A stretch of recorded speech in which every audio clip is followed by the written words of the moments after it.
This is The Crossover.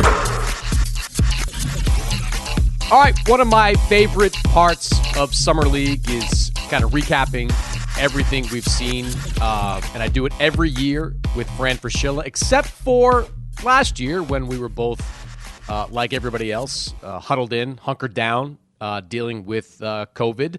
Summer League, though, is back in Las Vegas. Fran is back in Las Vegas. I am back in Las Vegas, and we are back once again to talk about everything we've seen in this Summer League. Fran, good to catch up with you again. Chris, always a pleasure. I have not had a lot of time off. TBT to the Olympics, to Summer League, and can't wait for Wednesday. How have you enjoyed the basketball tournament? I'm actually a little bit surprised at how successful it's been. Like, I kind of saw it as a gimmicky thing early on. I'm like, all right, maybe it's got a niche audience, but It seems to have gained some traction. The reason it's so good, by the way, Boston guy, John Mugar, is the brains behind this. The reason it's turned out to be so good is it's reality TV meets high-level basketball. And when I say high level, almost all the guys that play in the TBT, first of all, 64 teams, winner take all, $1 million. So that's the reality TV part of it, Chris. The fact that when you get to the Elite Eight, the Final Four, the championship game, the pressure is incredible. I'm just telling you, it's palpable. Literally every possession of the championship game is played like all-out war. But the beauty behind all this is that the level of play is really high because you have a lot of former college players who you and I remember from their days as college players who have either been fringe NBA players, really good G League guys, or making a great living overseas. And so a 27-year-old guy that played at Ohio State, like Aaron Kraft, William Buford, some guy from Marquette like Travis Diener, they're actually better than they were in college. And so the shot making is great, and it has been a blast, and I love being a part of it. If it wasn't high-level basketball, I wouldn't be so enthused about it. No, it's been really fun to watch, and this past year, no exception. All right, I want to jump into some Summer League stuff, and I want to start, Fran, right at the top with the top three guys. I wrote about this a little bit last week over at SI.com, where I think 5 years from now, we're probably going to have a pretty interesting discussion about these top three picks: Cade Cunningham, Jalen Green, and Evan Mobley.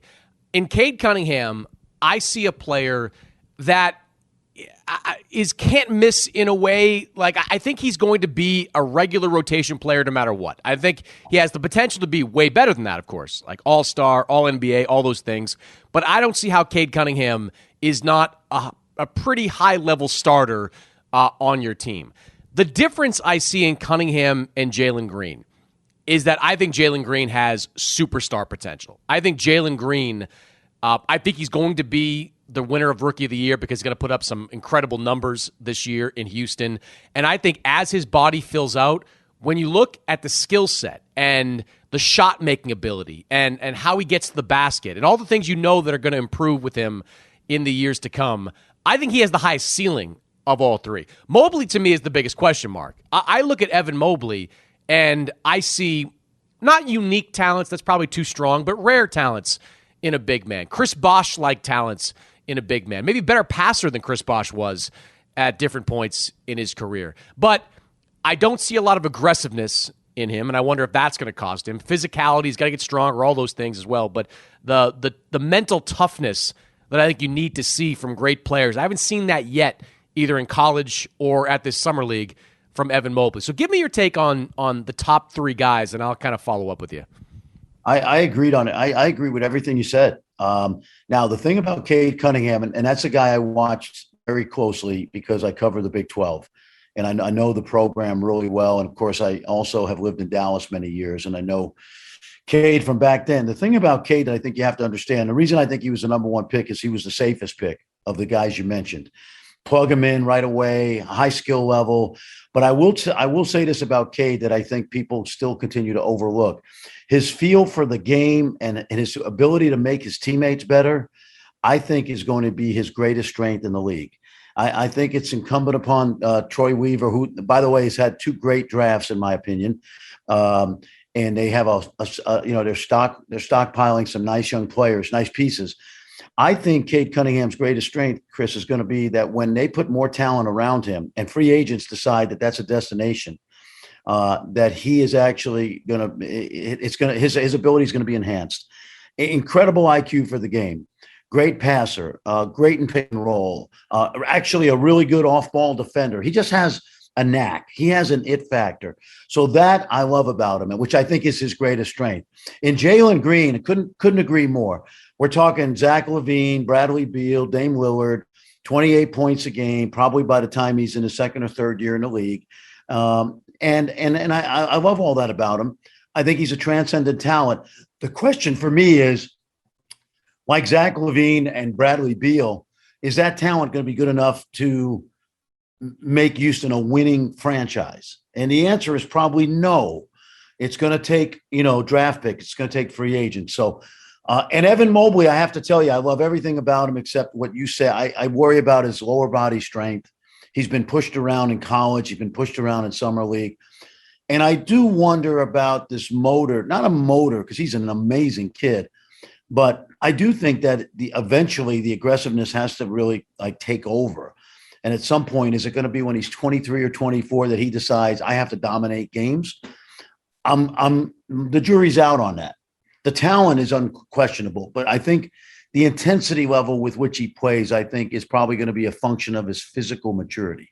I had one scout from a team that was kind of down on Mobley say this about him. He told me that he watched him play back in January against Utah, and he played 32 minutes in that game and didn't attempt a shot. And this guy's like, I've never seen a great player go 32 minutes and not attempt a shot. He also pointed out the game against Kansas in the tournament where they won big, USC did, but he's guarded by 6'5" Marcus Garrett in that game, and he only had 10 points in that. These to the guys I talked to, or at least this one scout who's a pretty smart guy, this was a red flag. These were red flags with him on Evan Mobley. Do you see them as potential red flags?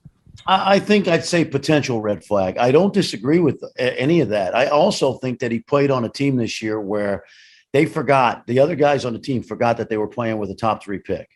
Like, they didn't really play through him a lot. You can blame him for some of that and that lack of aggressiveness that we're talking about.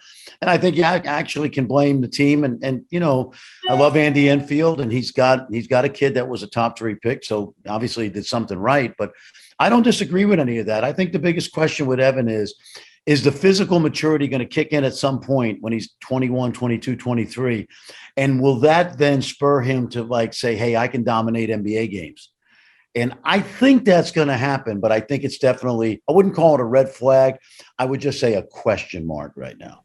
I think he's on the right team, Fran, though, because the Cavs last year, when they were healthy, which was for about a minute and a half, when they were healthy, they had Kevin Love, they had Larry Nance, and they like to play through their bigs on the elbow. And that seems to be exactly where Evan Mobley is most comfortable. And I saw flashes of it in some of these summer league games where he's collecting the ball at the elbow and he's either making a mid-range jump shot or finding guys on backdoor cuts. I think he can have a lot of success in this Cavs system. I totally agree. I think that I think that the marriage with him and Jared Allen is going to be a good one because Jared. You do. So you think Mobley? That's a question I have too. I mean, when you put 2 7-footers alongside each other, there's a higher level of it not working. I mean, hell, Jared Allen didn't work with Andre Drummond. They're different players, but 7-footers together are tough sometimes. No, I think you're right. And see, but I do think they're going to be fine because the way the NBA game has gravitated, as you've seen the last decade or so, probably last 5 years, is the ability for bigs like Jokic and others to play away from the basket and actually be facilitators, point centers, if you will. Now, he has some of that ability. I also think one of the things that's never talked about throughout the draft process by people is, the coaching fit. Like right now, JB Bickerstaff, it's on him. The clock's on. He's on the clock to do 2 things: develop his young talent, because it's on him and his coaches, and also to come up with a scheme that fits both players. And I think it's not hard because in Mobley, you have a kid that is going to be a 3-point shooter at some point because his stroke is nice. Feel for the game away from the basket, ability to put it on the floor and beat the guys his size. So, yeah, I think it's going to be a fit, but it's up to the coach to make it work. I'm always amazed when I see some NBA teams not have former coaches on their scouting staff, because I would want people in my draft room to say, hey, look, the way we play. And I remember when I coached, I'm just not me particularly, but a former coach, we played these two similar players this way.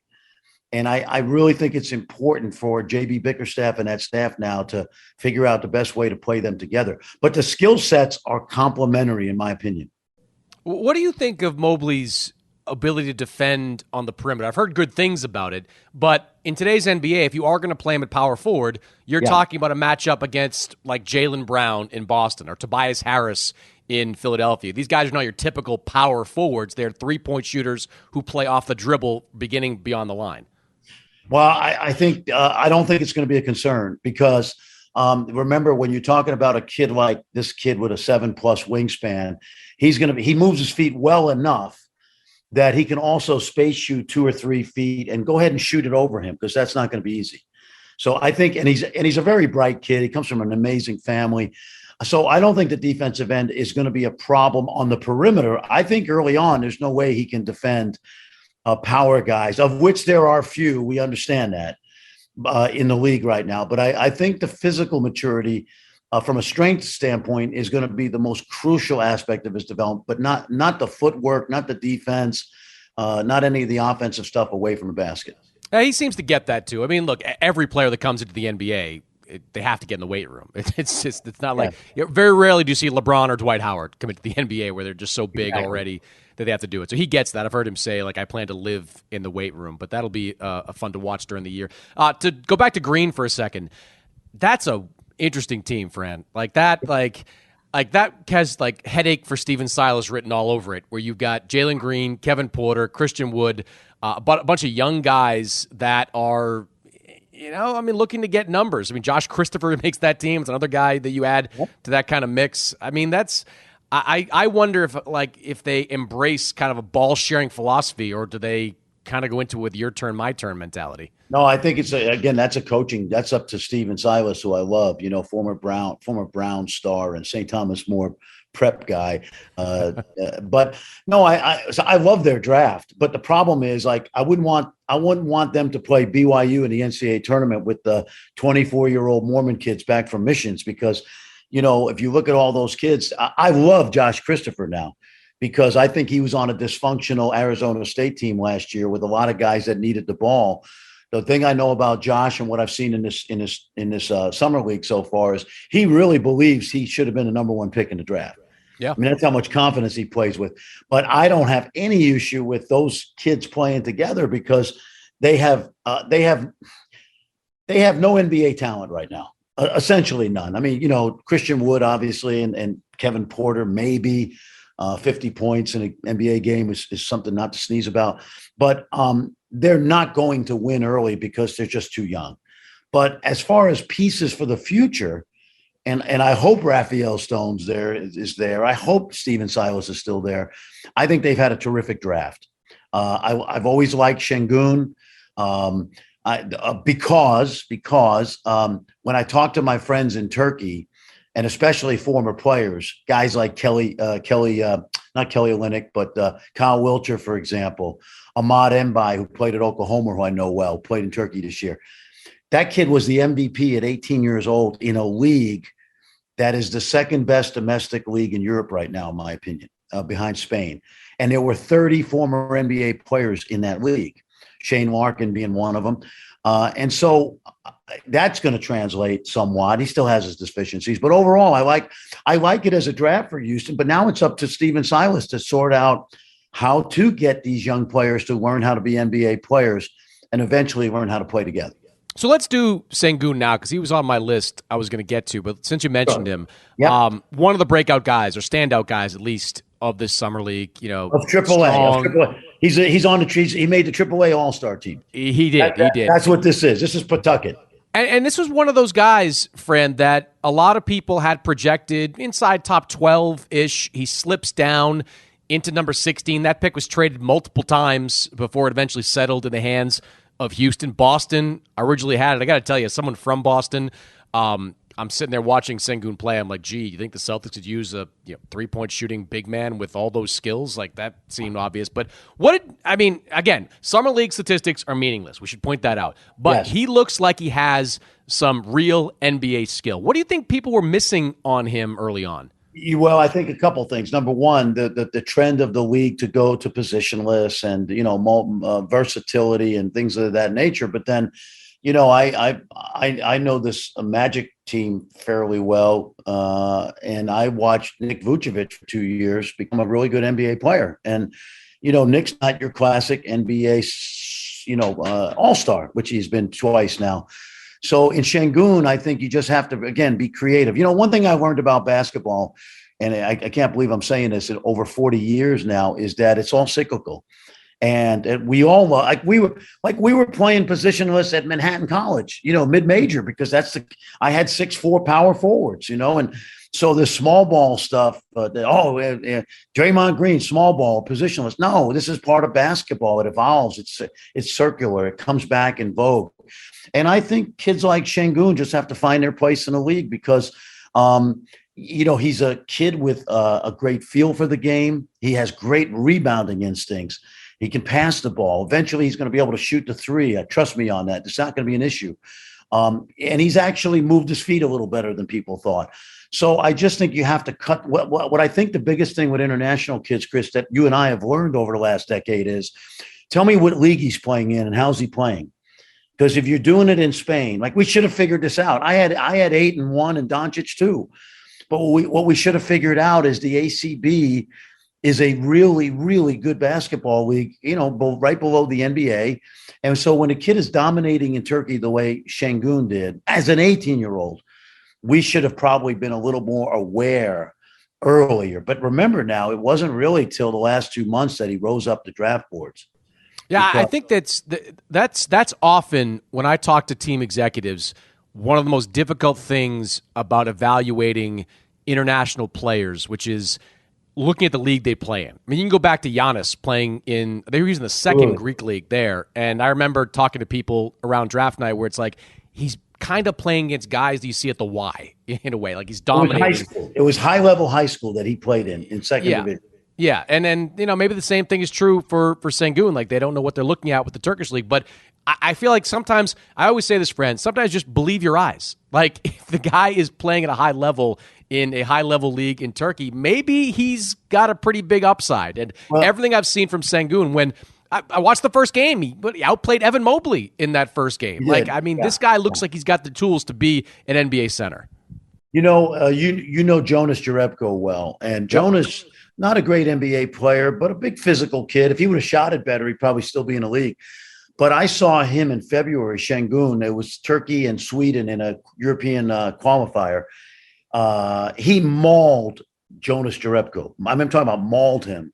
And I talked to a couple of former American players who are over there, and they said, you don't realize how strong this kid is. This kid is an ox. So, again, he's going to have some deficiencies, but I think to get drafted at 17 and what Houston's doing, they did really well to get him at 17.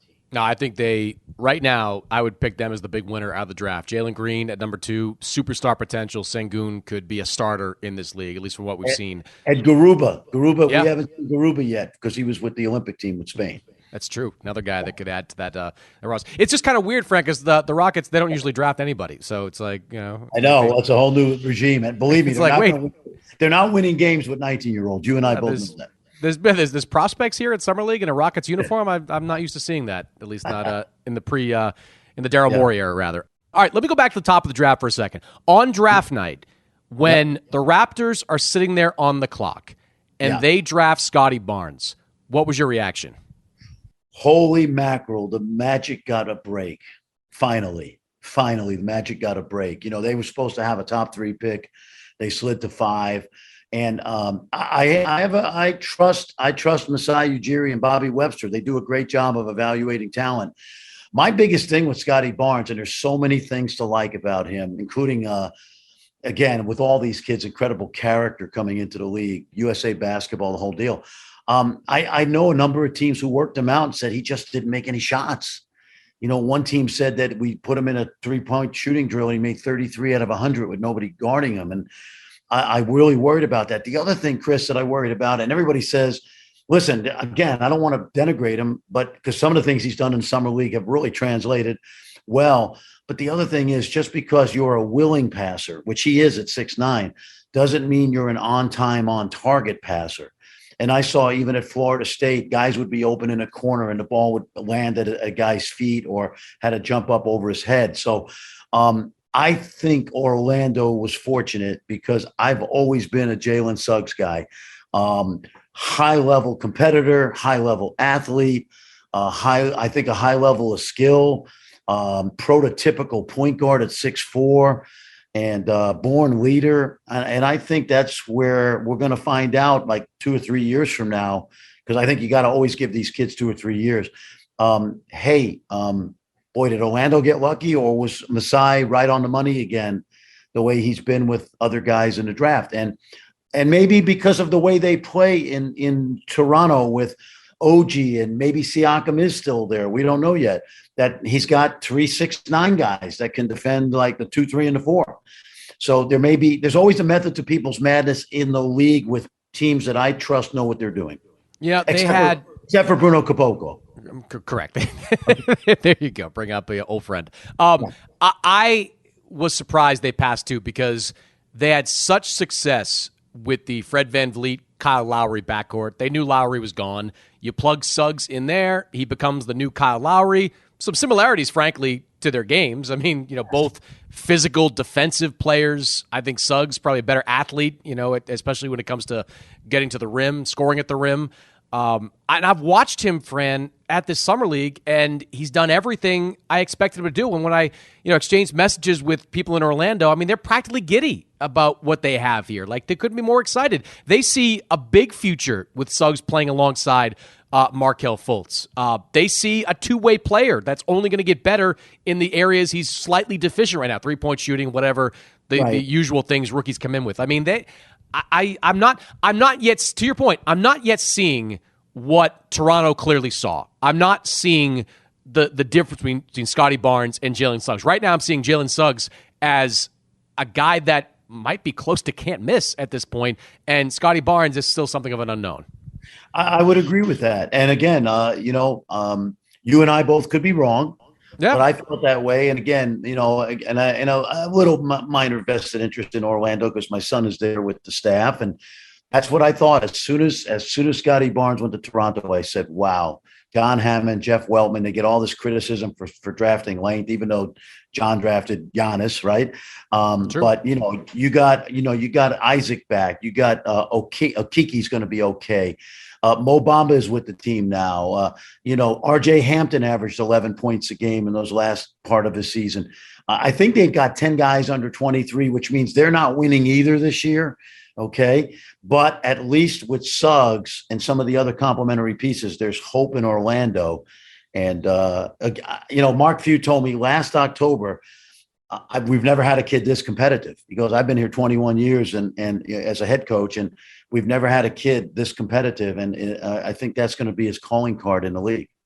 Shown good leadership too. I think when he had to step out, somebody asked, with the injury, somebody asked him, you disappointed. He's like, well, I can still be there for my teammates on the bench. I can still be supportive on the bench. Well, that's pretty impressive for a kid at Summer League. So, it's like Cade Cunningham. I told you he's got that emotional intelligence about teammates. I think Jalen Suggs, he reminds me, people don't agree with this, but because people say, oh, he's Jason Kidd or he's this guy.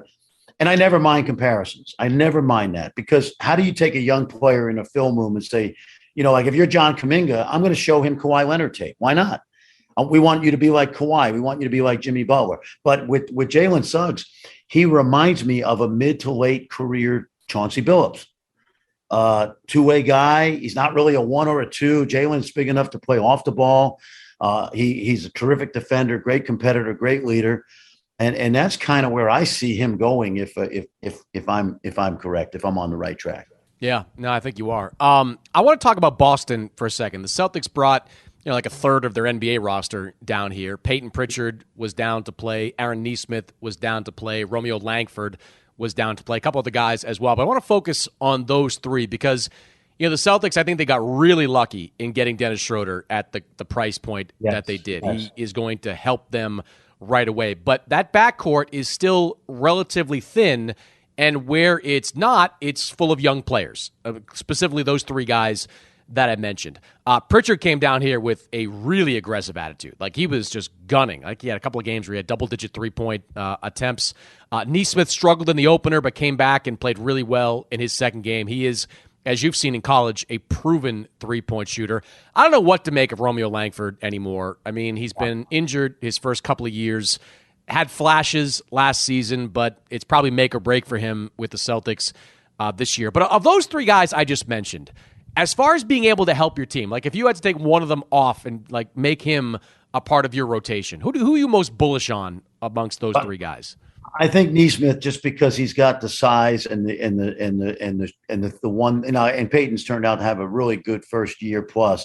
But I think Nesmith, because he's 6'7", and he's got great shooting range, and you can plug him in to a team around him with the great players they have, and he can be a solid contributor. What I would say about Summer League with those three guys, what I love about it is, and what people don't realize is, once the NBA season ends, I mentioned player development a couple times now. The player development guys grab these guys.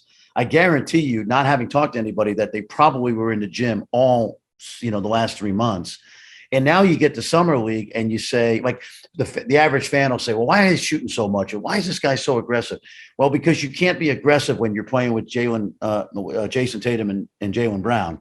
And so what you find out in Summer League, especially with the second-year guys, and that's the theme of Summer League this year, is all these second-year guys that didn't have a Summer League last year or a long training camp, is you put the work in behind the scenes. Let's see what you got in the summer.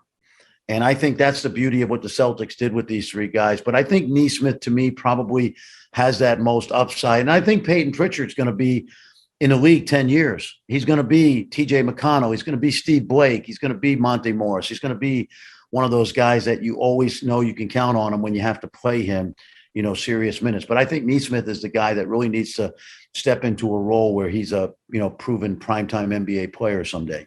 Yeah, what I like about Pritchard is that at the 26th pick in the draft, where they grabbed him a year ago, if you can get a guy that's part of your rotation, you win. Like, that is, no matter what, that's a big win. I completely agree on Nesmith. I kind of anticipated last year, Fran, Nesmith having a slow start, in part because of the cluster of a schedule coming in, the abbreviated training camp, but he also missed, the last half of his last college season with that foot injury, so he wasn't hitting the ground running when he joined up with Boston. But, being around that team a lot, I saw a guy shoot 42% from three in February. He shot 40% from three in the last full month of the season. He shot 50-something% in college in that last year that he was at Vanderbilt. Like, that's a real shot. That's a real shot. And watching him at this Summer League, he's clearly put on a little bit more muscle. He's a solid 6'6".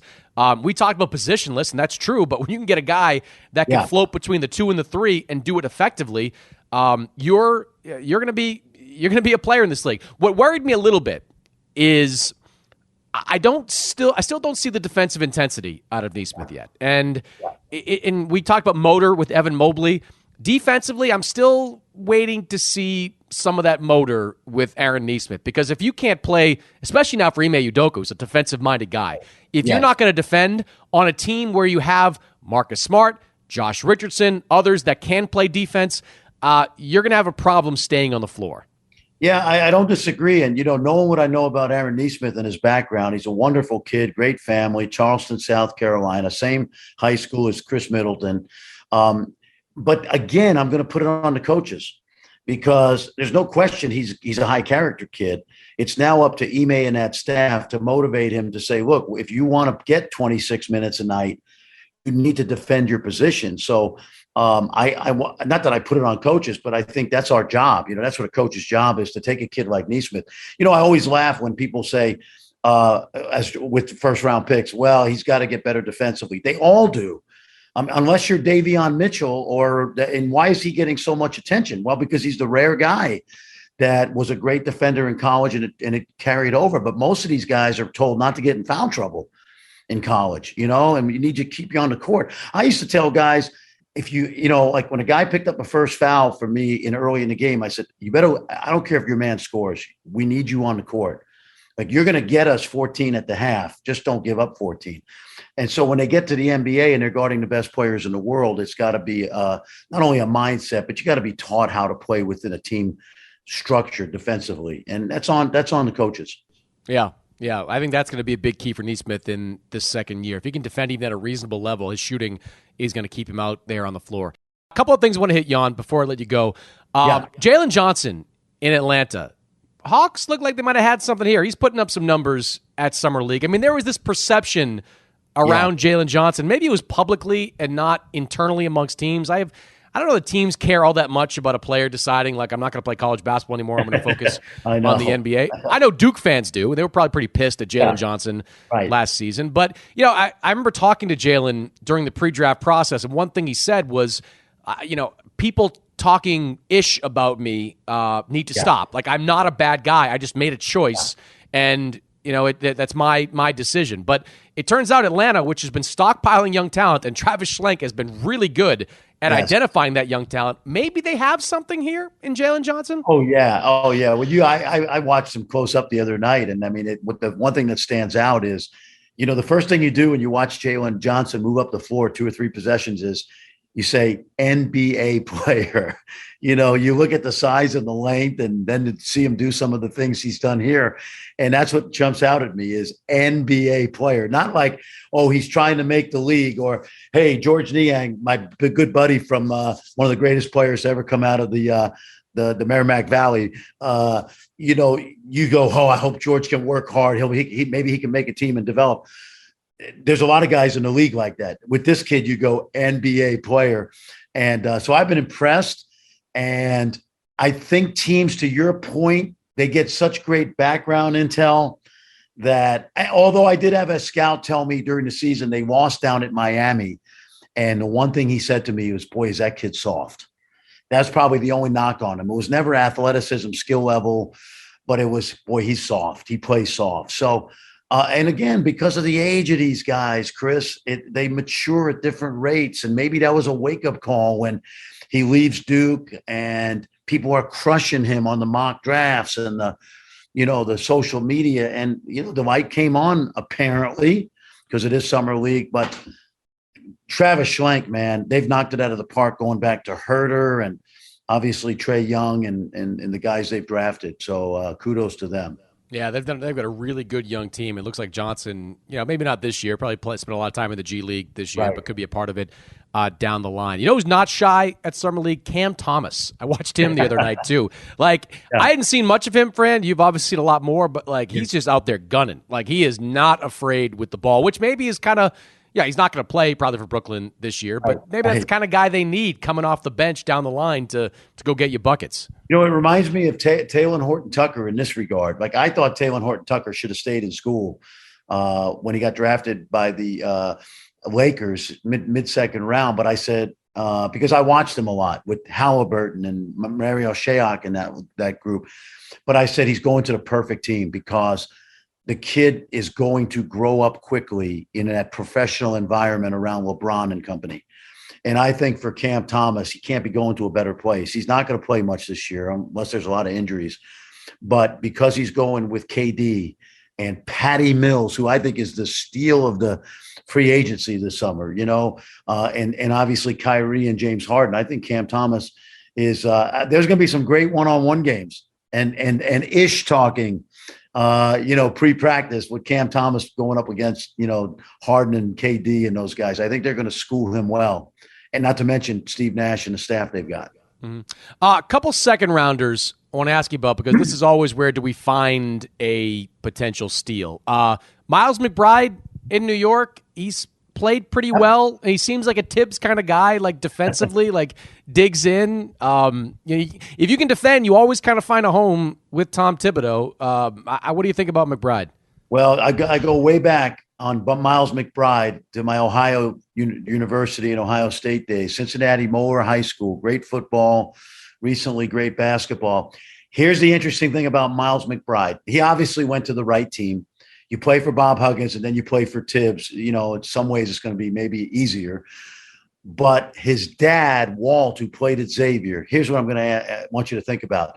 I was hoping he'd stay another year because I think next year he would have been a top 15 pick.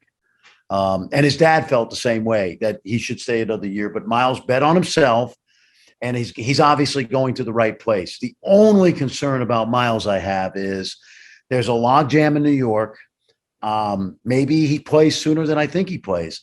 But I wish that he'd waited another year, been that top 15 pick. The investment would have been, he would have been going to a team where he was going to play early in his career. The only negative is that they've got a lot of guys in the backcourt with Quickly and, Rose and Fournier is going to swing, and a couple other guys I can't think offhand, but I know they're loaded there. But I love the kid. He's a lot like Suggs, former high school football quarterback, great shooter, tough kid, intense competitor, and a Tibbs guy. Quentin Grimes, who I also know well, at 26, I think, or 25, and McBride at 36. You couldn't ask for two better Tibbs guys, particularly for where they drafted him. And to go back to Atlanta for a second, Sharif Cooper.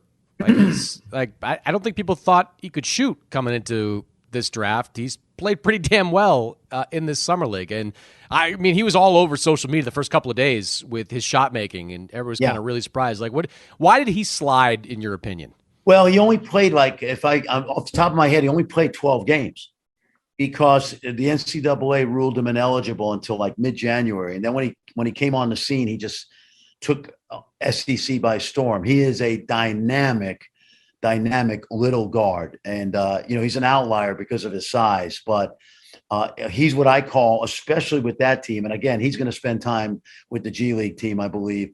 But he in time is going to be a game-changing second unit point guard. Assuming he stays in Atlanta, he's not going to start because of Trey. But he's like what I call a third down back. He's like Darren Sproles, who played a long time in the NFL.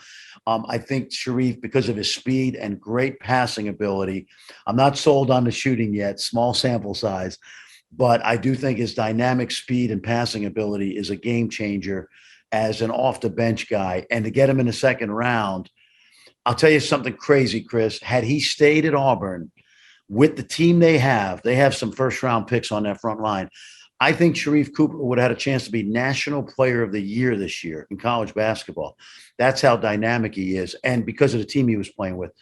But to get him in the second round, local kid from Atlanta, hey, again, another guy that I think Travis did well with.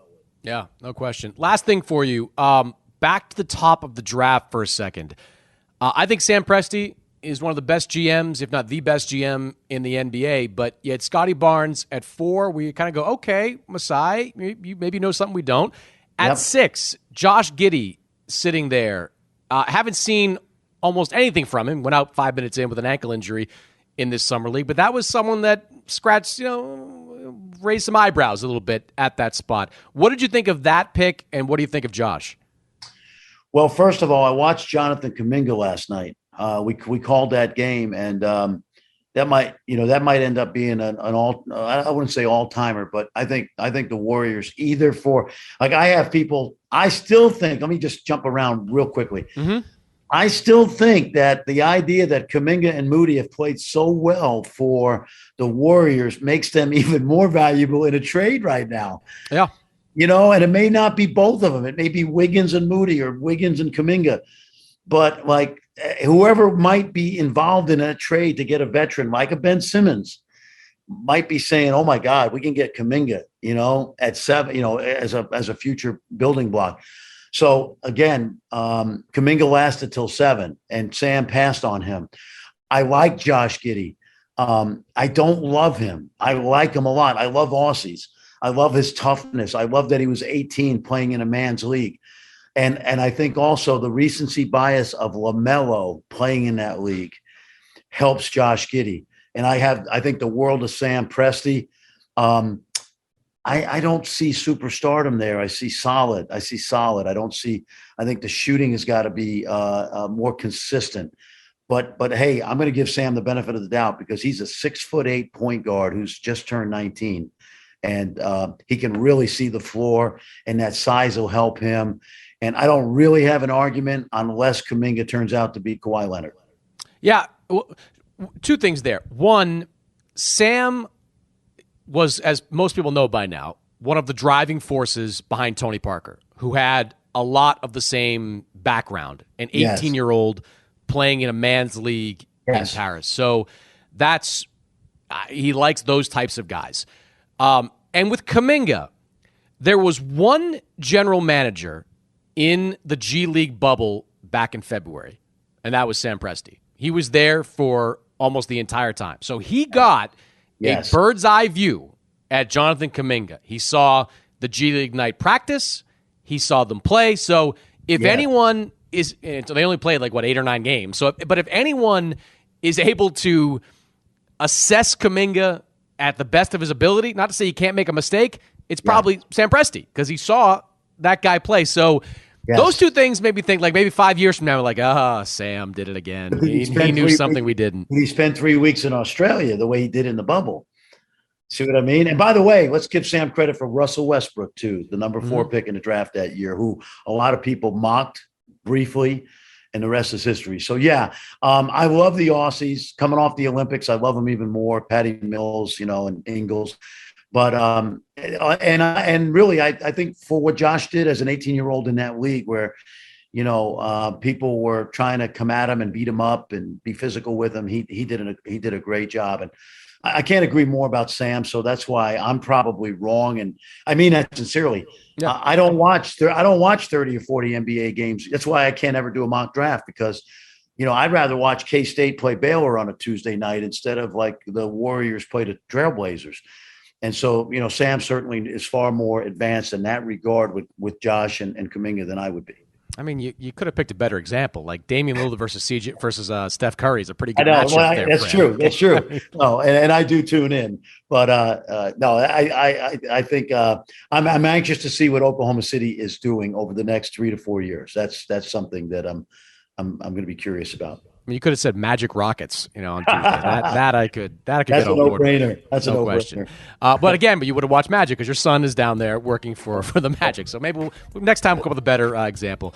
Fran, good luck this week. You can catch Fran on all the ESPN platforms, calling the rest of the Summer League action. Always great to do this, Fran. Enjoyed it, and we'll catch up soon. Chris, it's always a pleasure. Thank you.